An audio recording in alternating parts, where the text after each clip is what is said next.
Dumnezeu să binecuvânteze, bine ați venit la seara de rugăciune, Biserica Baptistă Speranță.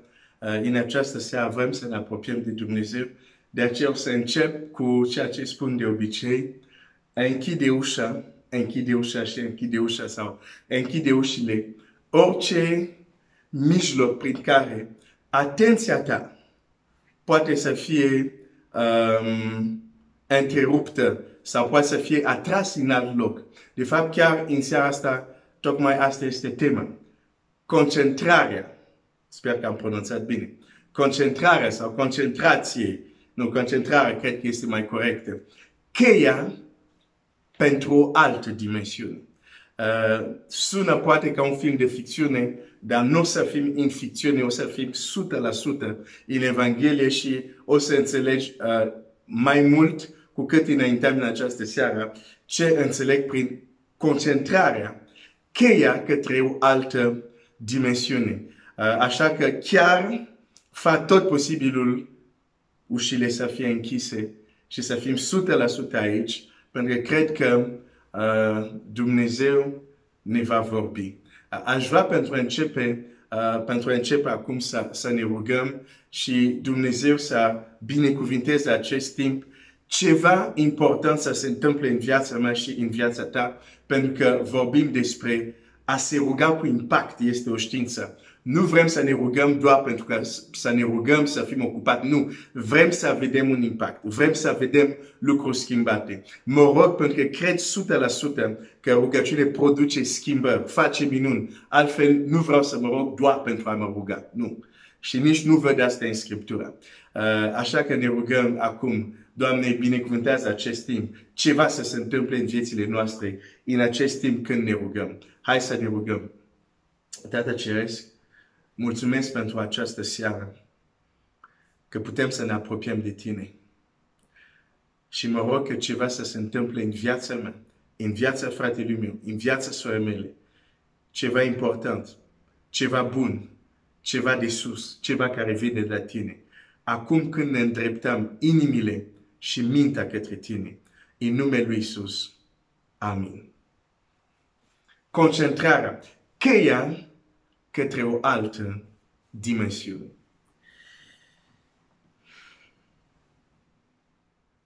Cum să încep? Cum să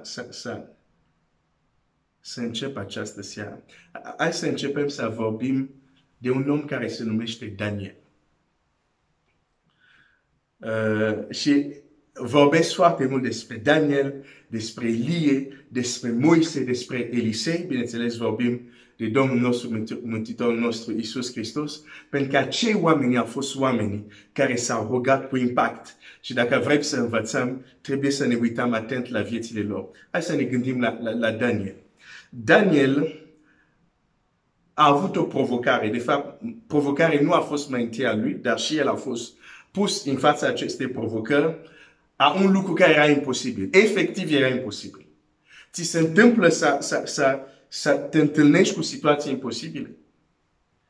Ți se întâmplă să întâlnești cu oameni imposibili, vecini imposibili, copii imposibili, rude imposibili.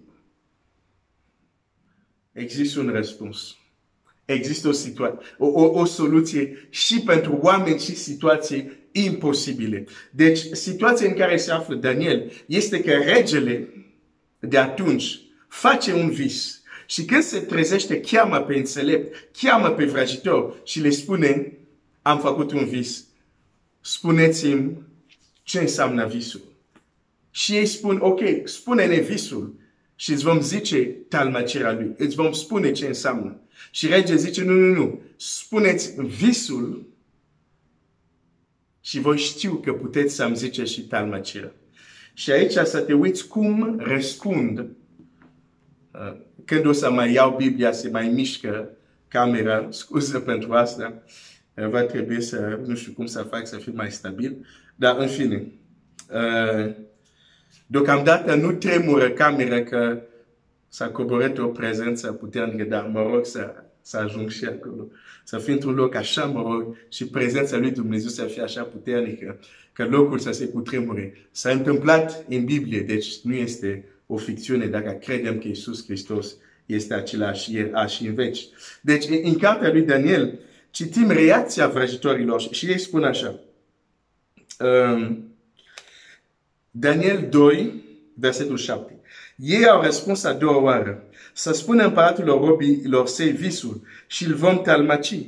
Împăratul a luat iarăși cuvântul și a zis, văd cu adevărat că voi să câștigați vreme pentru că vedeți că lucru mi-a scăpat din minte.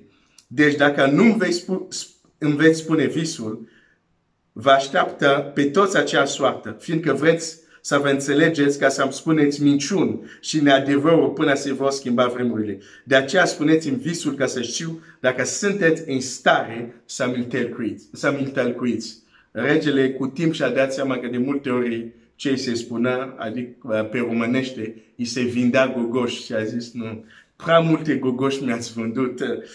Astăzi vreau să știu cu adevărat dacă puteți să ziceți talmacirea corectă. Aldenii au răspuns împăratului. Și acum aici vreau să ajung. Nu este nimeni pe pământ care să poate spune ce cere împăratul. De aceea niciodată niciun împărat, oricât de mare și puternic ar fi fost, n-a cerut așa ceva de la niciun vrăjitor, cititor în stele sau aldean. Ce cere împăratul este greu. Nu este nimeni care să spună lucrul acesta împăratului, afară de zei, a căror locuință nu este printre muritori. Îmi place cuvântul lui Dumnezeu. Ei spun, ce tu ceri? Nu se poate. Niciun om nu are cum să-ți dea răspunsul. Singur care îți pot da răspunsul sunt zei a căror locuință nu este pe pământ. Cu alte cuvinte, ei spun, ceea ce ceri tu, singurul răspuns se găsește într-o altă dimensiune. Pe pământ n-ai cum să ai răspunsul la ce ceri. Dar sigur care poate să-ți dea răspunsul la ce ceri sunt zei care locuința nu sunt pe pământ, adică sunt în alte sfere, ca să zic așa, într-o altă dimensiune. Și ei spun, dar noi nu suntem din dimensiunea aceea. Însă răspunsul tău, numai într-o anumită dimensiune în care noi nu suntem, există răspunsul. Însă ei nu știau un lucru. Exista un om care se numea Daniel, care prin rugăciunea lui avea acces la o altă dimensiune. Pentru că ce cerea împărat putea fi descoperit numai într-o altă dimensiune. Cum am mai spus, când vezi cum, în ce detalii Daniel spune la împărat, îi spune, și iată ai văzut un chip și era așa, era așa. Tu crezi că Daniel a primit o scrisoare cu descriere? S-a auzit descriere? Nu. Daniel a intrat într-o dimensiune unde Dumnezeu l-a luat și l-a pus în visul faraonului. E ca și cum era în ochii faraonului, visa visul faraonului, a văzut totul cu lux de amănunte. Nu i-a scăpat nimic. Dar asta nu putea să se întâmple în sfera pământ. Trebuia să se întâmple într-o altă dimensiune. Am să citesc un text. Uite ce zice așa. La versetul 17, tot din capitolul 2. Apoi Daniel s-a dus în casa lui și a spus despre lucrul acesta tovarășilor săi, Anania, Mișael și Azaria, rugându-i să ceară îndurarea lui Dumnezeu cerurilor, pentru această taină, ca să nu piară Daniel și tovarășii săi, odată cu ceilalți înțelepți ai Babilonului. După ce s-a rugat. După aceea, i s-a descoperit lui Daniel taină într-o vedenie în timpul nopții. O vedenie e o altă dimensiune. Daniel vroia un răspuns, dar răspunsul lui se afla într-o altă dimensiune. Și s-a rugat și prin rugăciunea lui, în timpul nopții, într-o vedenie, într-o altă sferă, într-o altă dimensiune, Dumnezeu a zis, iată visul împăratului. Și nu numai, am mai zis aici, doar i-a spus nu numai visul împăratului, dar și care erau gândurile împăratului înainte să aibă visul. Extraordinar. Dar un astfel de răspuns există doar într-o altă dimensiune. Și Daniel a trebuit să se ducă într-o altă dimensiune pentru a primi răspunsul. Deci când îți spun concentrare, cheia într-o altă dimensiune nu este ficțiune. De fapt, ca să ajung acum la viața ta, există lucruri care nu le ai. Nu pentru că nu te rogi, dar pentru că atunci când te rogi, nu intri într-o altă dimensiune. Oh, ce spui aici? E ciudat, sună ciudat. O să explic. Dar zic din nou, uneori când te rogi, nu ai răspunsul, nu pentru că nu te rogi, dar pentru că modul cum te rogi nu te transportă într-o altă dimensiune, unde se află răspunsul care tocmai îl cauți. Și îți voi dovedi asta în Scriptură. O să mergem în Scriptură, o să vedem. Sună un pic ca ficțiune, dar nu este ficțiune, este realitate biblică, ceea ce de fapt trebuie să învățăm, să experimentăm. Și pentru a începe în această seară, o să ne rugăm acum și aș vrea să luăm momente să lauzi pe Dumnezeu pentru cât de mare este. Încearcă timp ce poate o să cânți, poate o să pui cuvinte, încearcă să mergi până la limită, la cât consideri tu că Dumnezeu este mare. E un pic complicat ce zic, dar în fine, laudă-L pe Dumnezeu că este mare și du-te până unde poți să te duci tu, să vezi cât de mare este. Să-i mulțumești că El a făcut cerul, pământul, ți-a făcut o faptură minunată, dar până unde poate să meargă imaginația ta, laudă-L pe Dumnezeu, pentru că este mare și timp ce spui asta, în același timp realizează că Dumnezeu este extraordinar de mare. Am mai văzut aici, cerul cerurilor nu-l pot cuprinde. Hai să laudăm pe Dumnezeu, care este cel mai mare. Hai să ne rugăm.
Amin, amin, amin.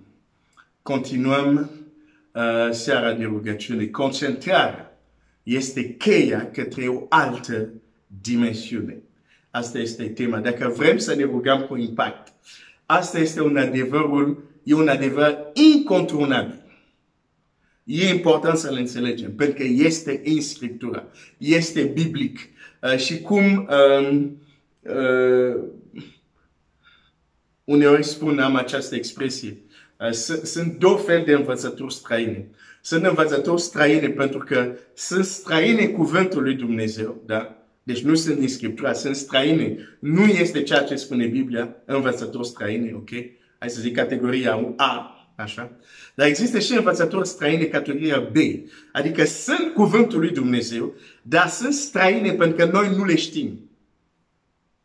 Sunt cuvântul lui Dumnezeu, dar sunt străine pentru că anumite texte l-am citit superficial și nu am mers adânc. Și nu am descoperit anumite comori. Și atunci când ni se spune, când auzim anumite lucruri, ni se par străini. Dar nu pentru că sunt străini, pentru că nu le cunoaștem, pur și simplu. Dar sunt acolo în Scriptură. De exemplu, ca și ființă, tu ești, ca și om, ești o ființă cu 3 dimensiuni. Da? 3 dimensiuni. Ești o ființă tridimensională. Multidimensională, dar mai precis, tridimensională. Și pe unde e asta în Scriptură? Hai să citesc. Hai să mergem în 1 Tesaloniceni, sau să zic mai simplu pentru mine, 1 Tesaloniceni, capitolul 5, și citim acolo. Tesaloniceni 5, versetul 23. Dumnezeul pacii să vă sfințească El însuși pe deplin Duhul vostru, sufletul vostru și trupul vostru să fie păzit întregi până la fără priană la venirea Domnului nostru Iisus Hristos. Cel ce v-a chemat este credincios și va face lucrul acesta. Duhul vostru, sufletul și trup, 3 dimensiuni. Ești un om cu 3 dimensiuni. Ești o ființă tridimensională. Și de multe ori ignorăm asta. Și ghici ce nu ignoră asta? Diavolul. Ai citit în Scriptura. Scriptura spune, Iisus a fost ispitit în toate, dar fără păcat. Când citeam textul respectiv, mă gândeam, dar cum se poate asta? Adică cum a putut să fie ispitit toate ispitele posibile care există în lume? Dar nu se referă la asta. Nu se referă că orice ispită care poate să aibă un om, Iisus a experimentat asta. Nu, n-are cum să se referă la asta. Că oricum și noi care suntem păcătoși știm foarte bine că ce este o ispită pentru unii poate să lasă pe celălalt regi. Da? Deci când Biblia zice că Iisus a fost ispitit în toate, dar fără păcat, se referă la faptul că nu că a fost ispitit în detalii la toate ispitele care poate exista, care îți poate imagina și neimagina. Nu. Se referă doar la faptul că a fost ispitit la toate dimensiunile ființei umane, care sunt în număr de 3. De aceea ispită în pustie sunt 3 ispite. A fost ispitit în toate, adică la fiecare nivel a dimensiunii ființei umane. La nivelul trupului, la nivelul sufletului și la nivelul Duhului. Dușmanul știe că suntem tridimensionali. Uite, dacă ne ducem în Matei 4, unde citim despre această ispită. Uite, Matei 4, de la versetul 1 la versetul 10. Nu o să citesc tot, dar doar câteva versete. Versetul 3. Dacă ești lui Dumnezeu, poruncește ca pietrele să se facă pâini. La versetul 2 citim, acolo a posit 40 de zile și 40 de nopți, la urmă a flămânzit. Ce a flămânzit după 40 de zile fără mâncare? Nu trebuie să fim genii ca să înțelegem ce a flămânzit. Trupul lui a flămânzit. Și diavolul vine, zice, dacă ești Fiul lui Dumnezeu, schimbă pietrele în pâine. Ce ataca? La ce nivel era această ispită? La nivelul trupului. La nivelul trupului. Da? Mai târziu, avem ispita unde îi spune, diavolul îi spune, dacă ești Fiul lui Dumnezeu, aruncă-te jos, căci este scris. Nu știu dacă există expresia asta aici, dar sigur cred că există în România. Dar când eram în Congo, când cineva vrea să provoacă pe cineva la batalie, îi spunea, dacă ești bărbat. Când eram mici. Dacă ești bărbat, traversează linia asta. Și celălalt, pentru că nu vrea să se simte inferior, traversa linia și începea batalia. Și noi țineam galeria. Bine, atunci nu-L cunoșteam pe Domnul. Ok. Ce mai facem când suntem copii? Deci, de ce este expresia asta? Dacă ești bărbat, pe stai puțin. Ești bărbat, adică când te-ai născut bărbat sau femeie. Nu mai ai nevoie că cineva să spună, dacă ești bărbat, fa lucrul acesta. Nu, ești deja bărbat, dar de ce unii oameni când aud asta? Dacă ești bărbat, nu știu ce, imediat vor să dovedească că sunt bărbat, dar deja sunt bărbat. De ce? Există în suflet ceva care se numește mândrie, care poți să o păcălești ușor. Dacă ești bărbat, pe cum? Eu sunt bărbat. Hai să-ți arăt că sunt bărbat. Dacă într-o zi o să aud asta, să spui la cel care spune asta, hei, eu sunt bărbat de când m-am născut, da? Ok. Sufletul. Dacă ești Fiul lui Dumnezeu, aruncă-te, pentru că este scris, ei te vor putea, ia să vedem. Suflet. Da? Ia să-ți arăt că sunt Fiul lui Dumnezeu. Dar Domnul Iisus zice, nu. Este și scris să nu ispitești pe Dumnezeu tău. Da? Sufletul, trup, suflet. Și apoi cel rău, Biblia zice, mă duc la cealaltă ispită. E important să înțelegem că suntem tridimensional, da? Tridimensional. Zice așa.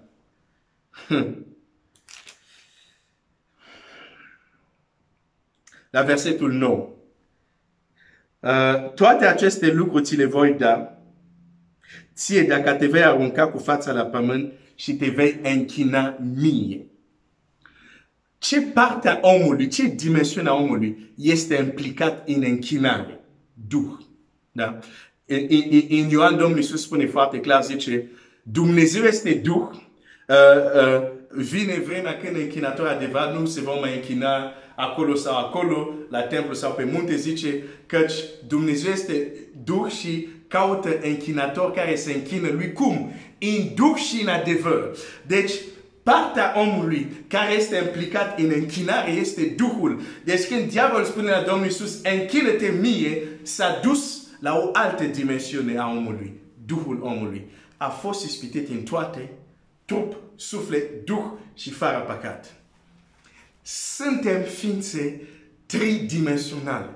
Din păcate funcționăm de multe ori ca niște ființe unidimensionale. De aceea avem probleme nerezolvate. De aceea avem răspunsuri care ne așteaptă la o dimensiune la care niciodată nu calcăm. De aceea anumite lucruri nu le vedem. E important să înțelegem că suntem tridimensionali. Tridimensional. Tridimensional. Să ne rugăm acum. Mă duc undeva cu acest lucru. Vei înțelege mai bine concentrarea. Cheia într-o altă dimensiune. De ce avem nevoie să mergem într-o altă dimensiune? De ce nu este opțional și este necesar? O să vedem asta după ce ne rugăm. Dar acum aș vrea să ne rugăm. Și rugăciunea este una simplă, dar cred că una importantă. Doamne, am nevoie de prezența Ta în viața mea. Și nu spune, pe eu l-am deja pe Dumnezeu, l-am deja pe Dumnezeu în inimă. Există mai multe prezențe a lui Dumnezeu. Dacă tu ești tridimensional, ai mai multe dimensiuni. Dumnezeu, prezența lui are dimensiuni infinite. Așa că nu te pripi să zici, pe Dumnezeu e deja cu mine, Dumnezeu e deja cu mine. Nu. Există o dimensiune când Dumnezeu e cu tine, când mergi oameni de lângă tine cad. Există o dimensiune în care Dumnezeu a fost cu Petru. Umbra lui când umbla oameni, doar umbra lui. Fără să se roage, umbra lui vindeca bolnav. E o altă dimensiune. Dar oare nu ne rugăm la același Dumnezeu? Ba da. Dar el a experimentat o altă prezență. A infinitate prezenței lui Dumnezeu. Da? Deci nu spune, nu, Dumnezeu oricum, asta e de credință. Dumnezeu oricum e cu mine. Da, e cu tine. E cu tine, dar ai nevoie să crești. Da? Deci ne rugăm, Doamne, am nevoie de prezența Ta. Și când spui asta, de fapt, te referi, am nevoie de mai mult de prezența Ta, știi? Moise îl văzuseră pe Dumnezeu. Și totuși nu le împiedică să spună, Doamne, arată-mi slava Ta. Deși Dumnezeu i-a arătat slava Lui în multe moduri, cum a scos poporul din Egipt, cum i-a purtat în pustie. Și totuși Moise zice, arată-mi slava Ta. Știi de ce? Pentru că știa că e mai mult. Și atunci și noi putem să ne rugăm, Doamne, vrem mai mult din Tine, mai mult din prezența Ta, în viețile noastre. Asta dacă vrei, bineînțeles. Hai să ne rugăm.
Amin, amin, amin.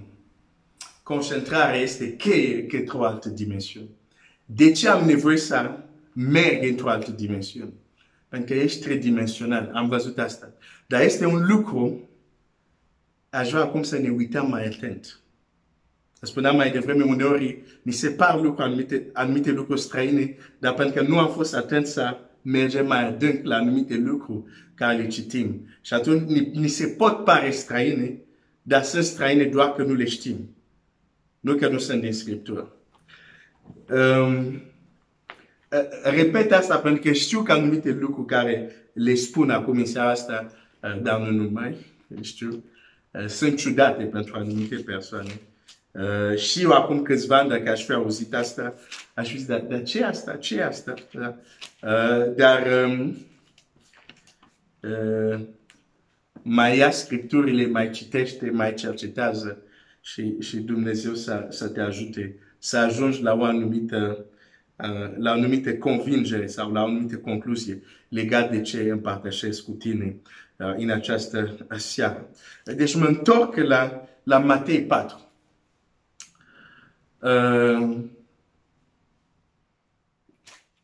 Am văzut că omul este tripartit. Și zic trei dimensiuni. Da? Unii o să zică trei părți, dar în seara asta vreau să folosesc cuvântul dimensiune și o fac din adâns. Trei dimensiuni, tridimensional. Și cel rău vine cu trei ispite. Acum, uite atent la câteva versete care voi citi. Versetul 3, Matei 4, versetul 3. Ispititorul s-a apropiat de el. De cine? De Iisus, care era unde? În pustie. Ispititorul s-a apropiat de el. Da? Și vine prima ispită la nivelul trupului, despre care am citit. Domnul Iisus răspunde cu cuvânt, se împotrivește și are biruință. La versetul 5, Biblia zice, atunci, diavolul l-a dus în sfânta cetate. L-a pus pe strașina templului.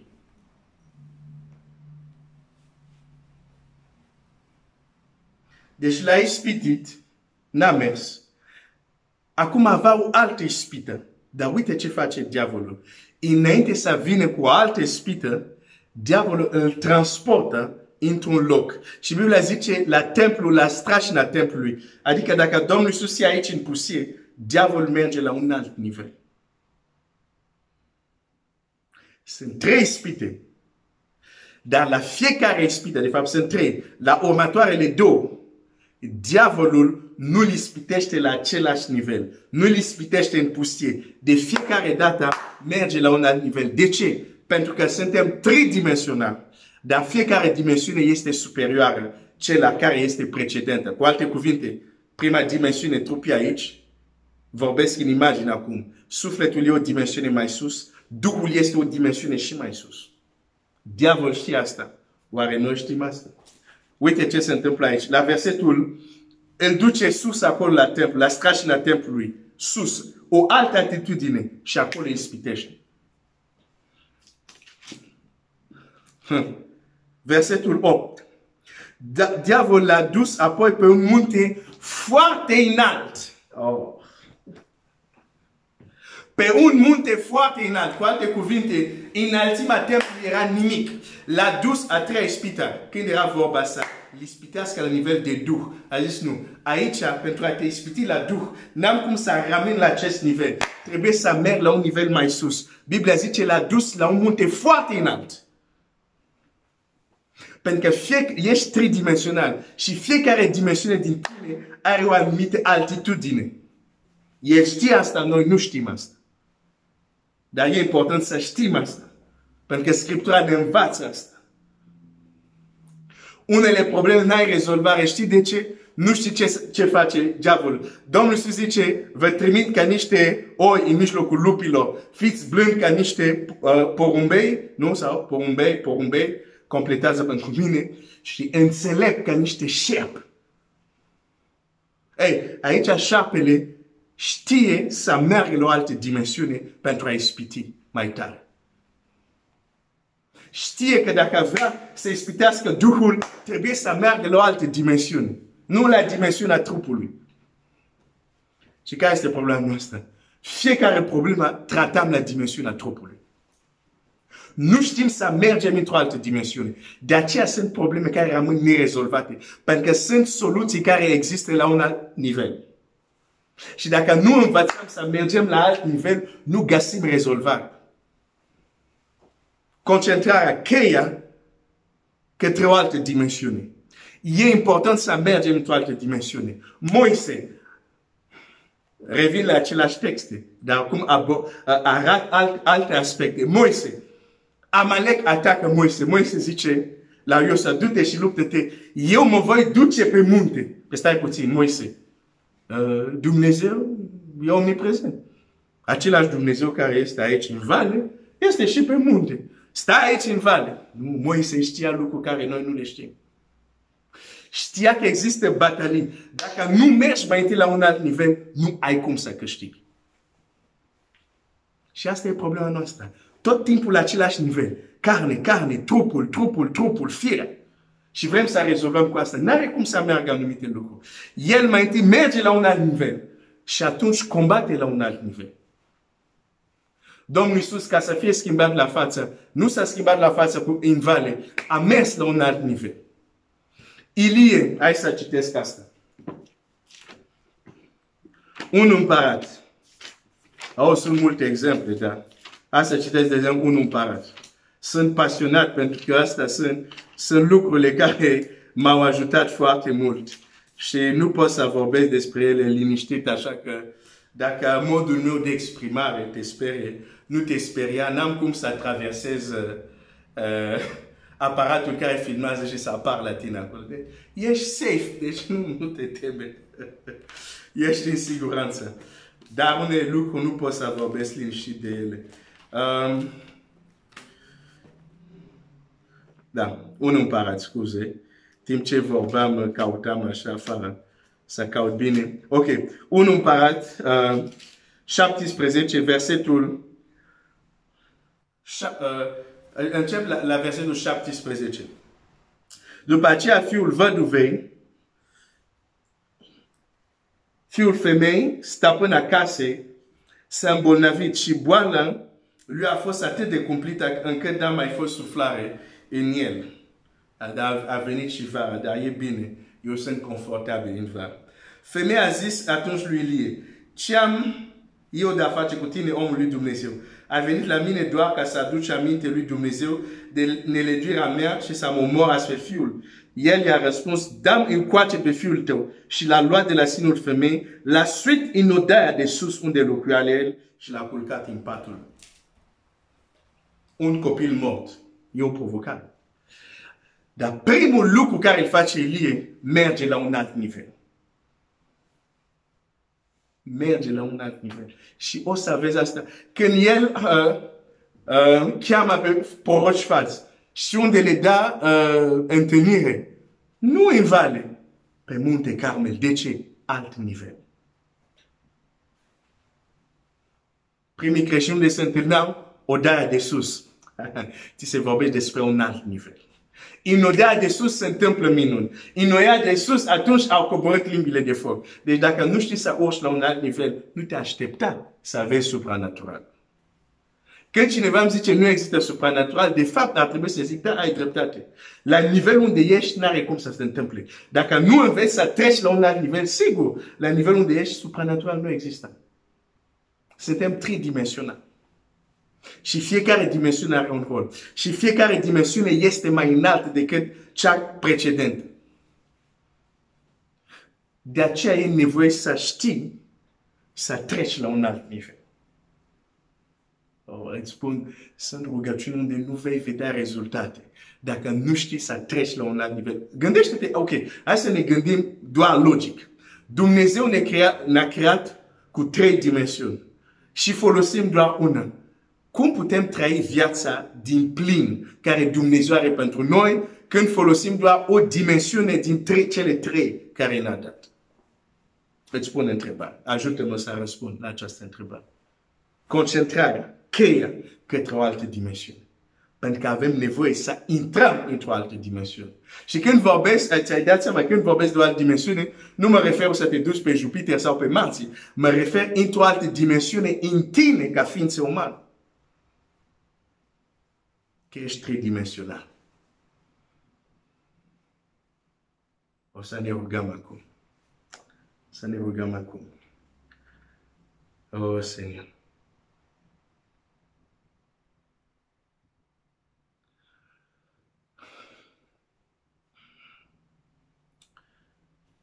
Doamne, rupe orice limită care cel rău a pus în viața mea. Cel rău e cel care pune limite. Adică limite care împiedică pe oamenii lui Dumnezeu să se apropie de Dumnezeu. De exemplu, Biblia zice, Dumnezeu acestui veac a pus un fel de voal în fața ochilor cei care nu sunt mântuiți, ca ei să nu vadă slava Evangheliei. Acel voal, nu știu dacă se zice voal în limba umană, dar înțelegi o chestie pe față. E o chestie care le limitează, el pune limite. Iar la cei mântuit pune anumite limite în înțelegere. Ca să nu înțelegem anumite lucruri. Și Pavel zice în Efeseni, mă rog că Dumnezeu să vă dea un dur de înțelepciune și de descoperire ca să cunoașteți. Hai să ne rugăm acum. Doamne, rupe limitele pus de cel rău ca să nu înțelegem anumite lucruri. Și dă-ne un dur de descoperire și de înțelepciune ca să cunoaștem lucrurile care le-ai pregătit pentru noi. Hai să ne rugăm.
Amin, amin, amin. Oh, Seigneur, îmi place cuvântul lui Dumnezeu. Concentrare. Cheia pentru a merge într-o altă dimensiune. A merge într-o altă dimensiune.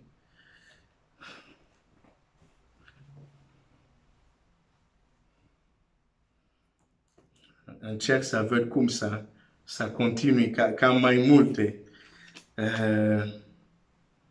Dar, Doamne, ajută-mă, Dumnezeu mă va ajuta.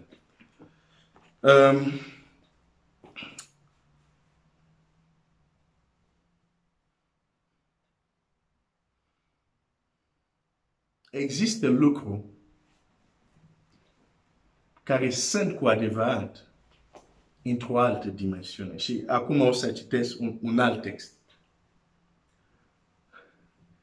Există lucruri care sunt într-o altă dimensiune.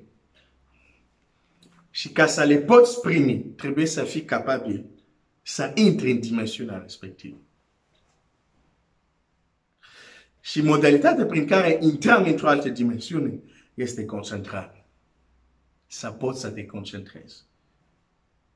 Să poți să te concentrezi. Îți garantez, există nivel și nivel de concentrare. Dar a se concentra ne ajută să intrăm într-o altă dimensiune. Și nu numai când ne rugăm, și în orice alte lucruri care îl facem, concentrarea ne poate duce într-o stare unde realizăm lucruri care erau imposibile pentru noi să le realizăm dacă nu eram în această stare de focalizare, de concentrare. O să spun un secret.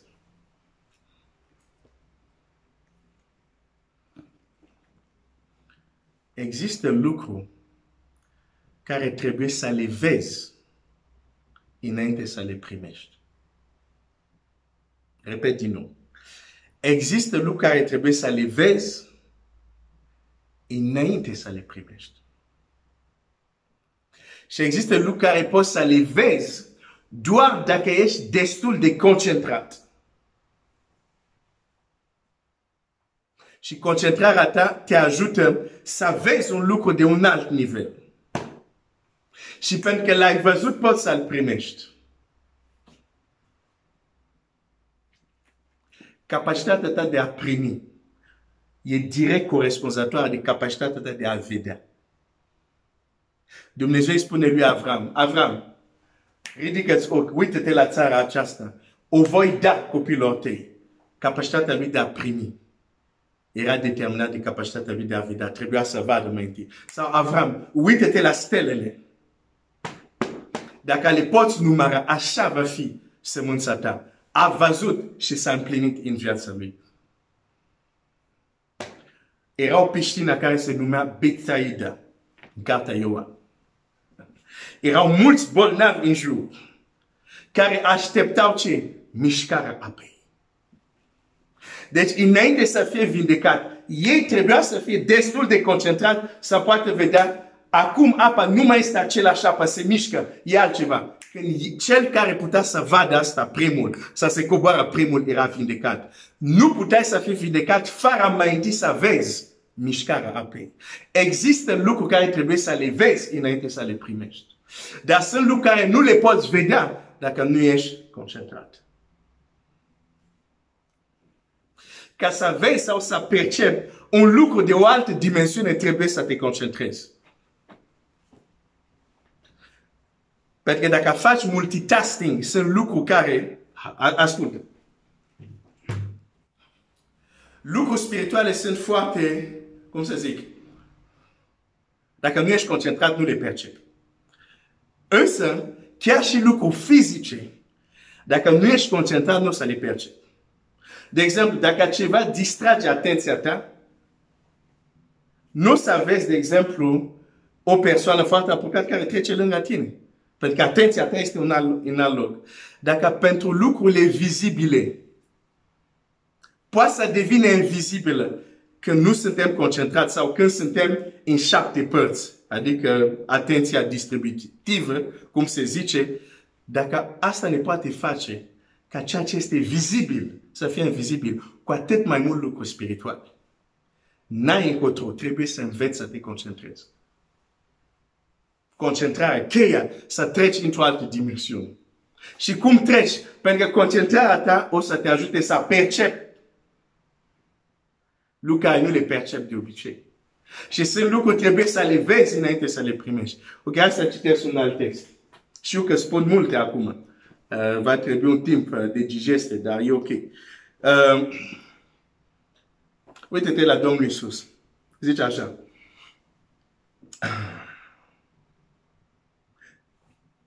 Matei 3:16.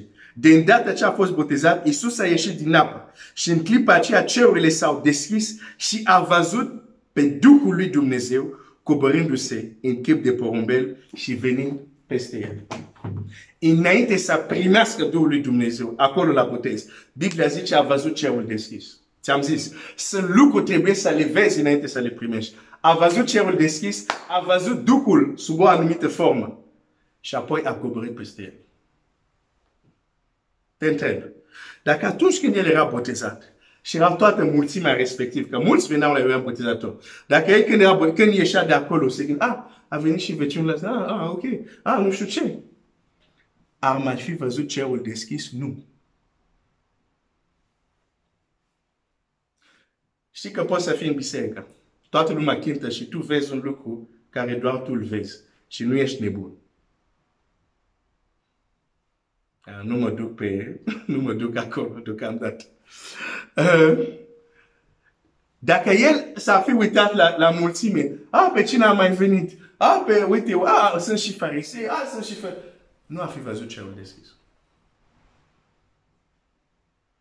Biblia zice, dacă te duci în Luca, precizează acolo, timp ce se ruga, s-a deschis cerul. Și parcă îl văd se ruga, îl mai vedem în Scriptura că el ridică ochii către cer. Se ruga și se ruga și se ruga. Era concentrat. Nu le interesa stânga-dreapta, era concentrat. Și la un moment dat, există o mișcare în cer. La fel cum cel care vedea mișcarea pe știa, a venit vindecat. A văzut o mișcare în cer, a știut. Cerul s-a deschis, a știut că va primi. Ucenici în ziua Rusalii, înainte să primească, au văzut. Ce au văzut? Flacăre de foc. Și apoi au primit. Sunt lucruri care trebuie să le vezi înainte să le primești. Așa că dacă mergi cu trendul lumii, cu multitasking, sunt foarte deștept. Poți să fac 7 lucruri în același timp. Foarte bine. E bine pentru munca ta, dar din punct de vedere spiritual, este o travă. Pentru că o să-ți fie greu să te concentrezi la un lucru. Pentru un timp, concentrarea este cheie care către o altă dimensiune. Concentrarea are tot de a avea cu ochii noștri vizibili, dar și cu ochii inimii. Acolo vorbim de concentrare. Cât de mult putem focaliza ochii minții, ochii inimii asupra lui Dumnezeu. Fără să ne mai gândim la altceva pentru un timp îndelungat. Asta e concentrare. Nu pentru 5 minute. Asta. Bun, e bine, e mai bine decât nimic. Dar Moise n-a stat 5 minute ca să fie un om de impact. A stat ceva timp. Avem nevoie de concentrare. Ca au de a face cu ochii tăi, da? Și cu ochii inimii. Dar când prin concentrarea ta, în rugăciune, poți să percepi ceea ce nu percepi de obicei.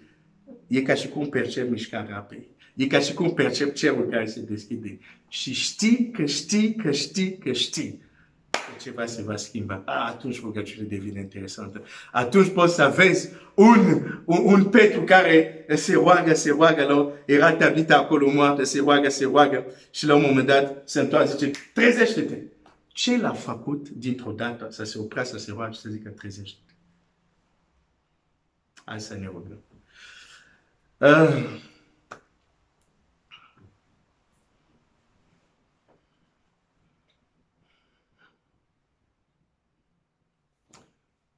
Doamne, învață-ne să ne rugăm. Ți-am zis că această rugăciune o să mai facem ea și ea și ea. Doamne, învață-ne să ne rugăm și azi vreau să adaug legat de ce învățăm acum. Învață-ne să ne rugăm cu un duh care este concentrat. Cu atenție care este concentrată asupra ta, asupra cuvântului. Așa concentrat că la un moment dat putem percepe. Putem percepe schimbarea apei. Putem percepe cerul care se deschide. Deja unii se sperie. Nu, asta e ciudăție. Ok. Ia asta doar în mod ca ilustrație, așa. Vorbesc ca și imagine, ok. Nu te speria, nu te speria. Dar reține un lucru. Ai nevoie să înveți să te concentrezi. Hai să ne rugăm. Doamne, învață-ne să ne rugăm.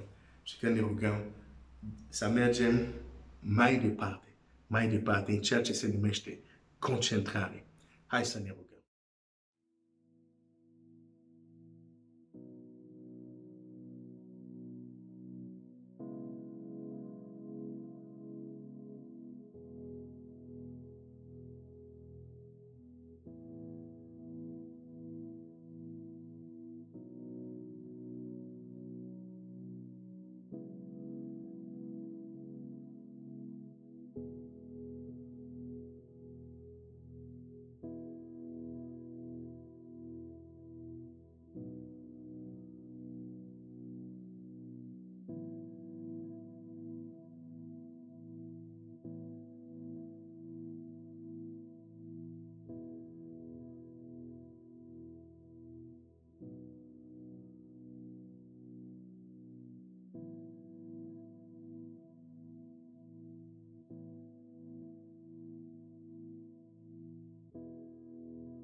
Amin, amin, amin, amin. Rugăciunea este așa de frumos. Și de multe ori când cineva se roagă și repede se plictisește, că n-a învățat încă să se concentreze. N-a învățat încă concentrarea cheia la o altă dimensiune. Unde când ai intrat în acea dimensiune, lucrurile se schimbă. Nu e așa că Domnul Iisus a spus, când vă rugați, atunci când te rogi, intri în camera ta, închide ușa după tine. Transfer dintr-o dimensiune în altă. Este ok. Și auzi despre asta, dar doar printr-o practică iar și iar de acest principiu vei începe să le înțelege mai bine. Să nu crezi că pentru că l-auzi îl și înțelegi. Prin practică vei înțelege mai bine ce înseamnă concentrare cheia către o altă dimensiune. Și vei vedea cu cât vei avea acces la această altă dimensiune, cu cât vei fi ajutat, vei primi ajutor la vremea de nevoie. Și acum ca să vorbesc, am vorbit de concentrare, hai să vorbesc puțin un aspect practic despre și un alt exemplu din Scriptură și apoi vom încheia. Ne vom ruga și apoi revin doar să închei această seară de rugăciune. În Samuel, cartea lui Samuel, Biblia zice 1 Samuel 1, versetul 12. Fiindcă ea stătea multă vreme în rugăciune înaintea Domnului, Eli se uita cu bărai de seamă la gura ei. Ana vorba în inima ei și numai buzele și le mișca, dar nu-i s-auzea glasul.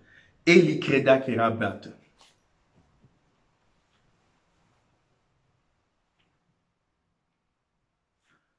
Când intri într-o altă dimensiune, aici Ana era într-o altă dimensiune.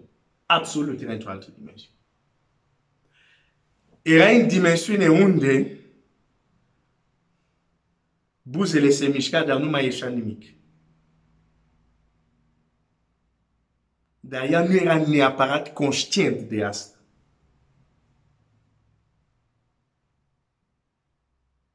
Pentru că era prea concentrată să-și verse inima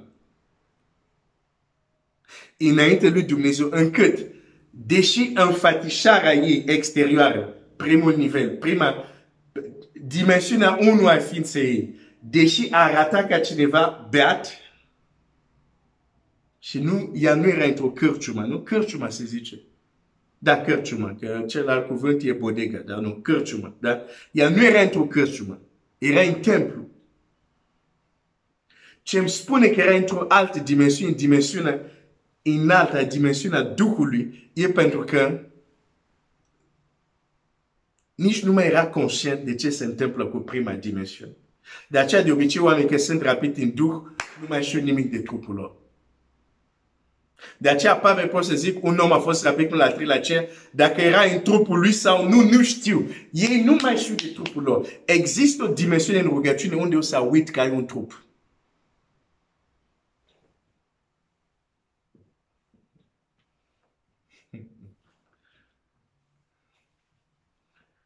Ea fiind într-o altă dimensiune. Concentrarea ei adusă într-o altă dimensiune.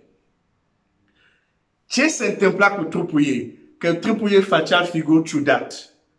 Nu era problema ei, pentru că era deja într-o altă dimensiune. Nu mă interesa. Că oamenii zic, oh, ești beat. Eu de obicei, ca să mă pot să mă rog cum trebuie, dar cu adevărat să intri în dimensiunea, nu trebuie să fie oameni în jur. Pentru că dacă sunt oameni în jur, mă limitează. Pentru că zic, nu trebuie să-i speri. Nu, în mod serios, zic, nu trebuie să-i speri, nu trebuie să-i deranjezi și automat rămân la un nivel și atunci când vreau cu adevărat să trebuie să fiu singur. Și când zic singur și în jurul meu, să știu că acolo nu e nimeni și atunci e ok. Și pot să decolez. Ea era așa concentrată că nu i-a mai pasat, de fapt nu e vorba că nu i-a mai pasat, nici nu mai era conștientă de cum se manifesta trupul ei. Preot Eli era bătrân. A petrecut viața lui în templu. Oh, a văzut tot fel de oameni venind. A văzut tot fel de rugăciuni. Dar o rugăciune ca lui Ana n-a mai văzut. Că altfel ar fi zis, se oare. Am mai văzut asta. E un pic ciudat, dar și e tot un tip de rugăciune. Chiar dacă seamănă cu cineva care s-a scaldat în palink. Dar el zice, ești beată? Dar nu era beată. Pentru că n-a mai văzut cineva. Și ca preotul să zică despre ea, ești beată, trupul ei trebuia să... Cu siguranță trupul ei nu era așa.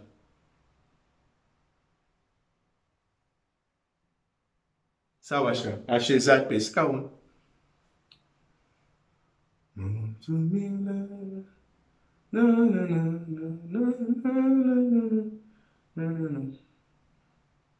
Nu.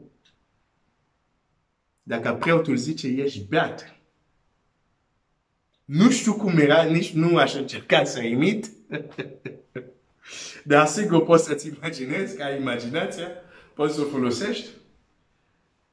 Dar nu i-a pasat, nu era conștient. Asta vreau să înțelegi. Ea nici nu mai era conștient că trupul ei o cam lua pe drumul cărciumei, ca să zic așa. Nu era. Era într-o altă dimensiune. Nu e de mirare. Când a terminat, Biblia zice, fața ei nu mai era aceeași. Știi de ce termin cu exemplu Anei? Pentru că atunci când iau ca și exemplu Moise, Ilie, Daniel, erau oameni deosebit. Și putem să ne găsim scuze, deși Iacov zice, Ilie e un om cu aceleași slăbiciuni. Un om ca și noi. Dar găsim multe scuze. De aceea am vrut să termin cu exemplu și îmi place exemplu Anei. Nu este prorociță. Nu este cineva care a eliberat Israel din Egipt. Nu este marele Daniel. Nu. Este o femeie în poporul lui Dumnezeu care se confruntă cu o problemă în familia ei. Un om ca tu și eu. Dar vreau să-ți arăt că și oameni care nu sunt proroci, că și oameni care nu sunt Moise, că și oameni care nu sunt Daniel, pot intra într-o altă dimensiune. să nu te minte nimeni. Să zică, nu, asta e pentru Moise, asta e pentru Daniel. Ana Ciceran, o femeie, căsătorit cu un bărbat, care avea o altă soție, deci adică potrivnică ei, și avea probleme în casă. Problema ei nu era, du-te, eliberează poporul din Egipt. Nu, problema era o problemă în casă ei, în familia ei. Dar când a intrat într-o altă dimensiune, s-a schimbat datele problemei.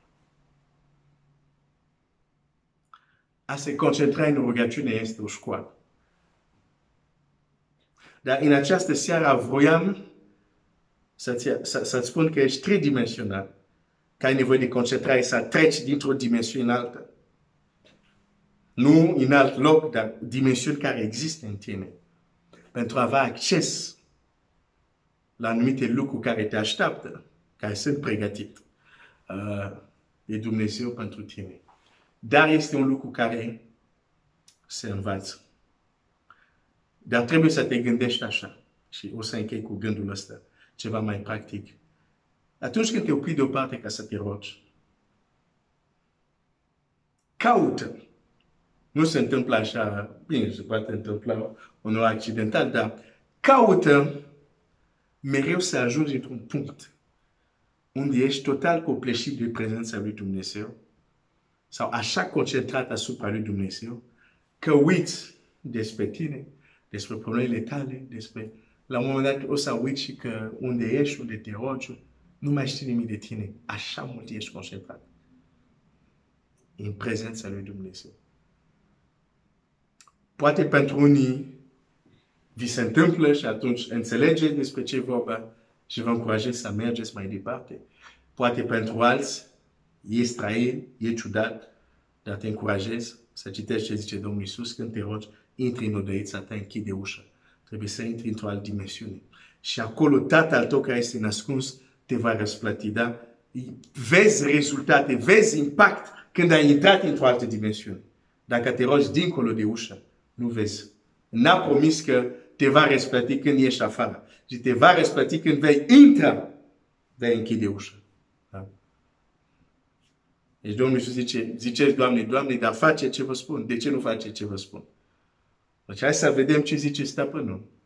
Și să aplicăm, să căutăm să aplicăm, să ne antrenăm iar și iar. Azi poate nu merge, mâine nu merge, dar încerc din nou. Și la un moment dat, dar parcă azi am fost mai concentrat decât de obicei. Foarte bun, ești pe calea bună, continuu.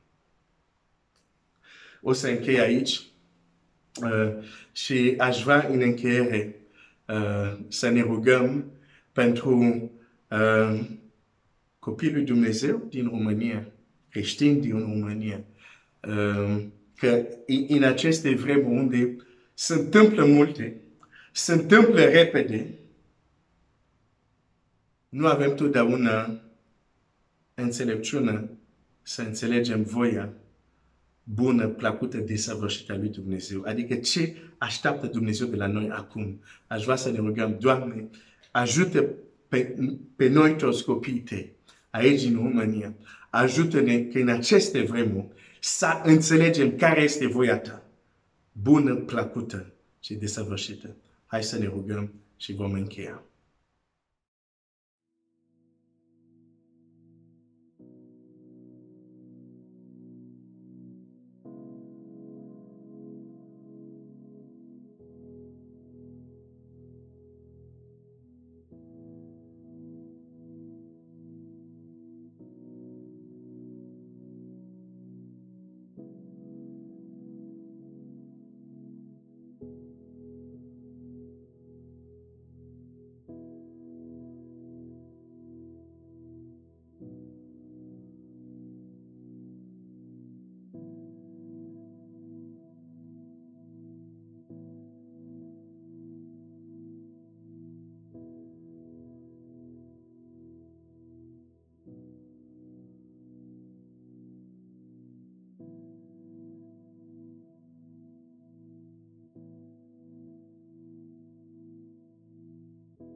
Amin, amin, amin. Dumnezeu să te binecuvinteze. Am ajuns la sfârșitul acestei serii. Știu că am spus anumite lucruri care poate nu sunt neapărat simplu sau sunt simplu, dar poate să sune ciudat. Te rog, du-te în Scriptura, citește, caută, am dat textele, dar îți spun, dacă vrei să înaintezi, să experimentezi mai mult decât ce ai experimentat acum, va trebui să înveți să intri într-o altă dimensiune. De ce crezi că uneori sunt momente te rogi și parcă intri așa într-o altă, ești conștient că se întâmplă și telefon sună și soneria sună. Ceva se întâmplă clar, sunt chiar momente unde unii creștini, când intrau în acest moment, ceva cade în casă. Dar nu e nimeni. Dar pac, ceva cade. O farfurie, o mobilă se mișcă. De ce? Pentru că este o forță acolo care și nu. Dacă tu treci într-o altă dimensiune, s-a terminat de nou. Și se împotrivesc. Copilul lui Dumnezeu să nu intre într-o altă dimensiune. Pentru că există o dimensiune când ai intrat, fața ta s-a schimbat. Nu mai poate opri anumite lucruri din viața ta. Sunt irreversibile. Și de aceea cel rău te atacă să nu ajungi în alte dimensiuni. Dar el știe să te atace în toate nivelele. Trup, suflet, duh. Te atacă în trup, te atacă prin oameni la servici, te atacă acasă, în vis vine, te atacă, în toate domeniile vine să te atacă. Și tu vrei să răspunzi doar cu trup? Ok, o tarești, fiecare o tarește pentru el. Eu nu vreau să răspund doar cu trup. Vreau să merg și la un alt nivel. Că sunt tridimensional. Dumnezeu să te binecuvânteze și tu ești tridimensional.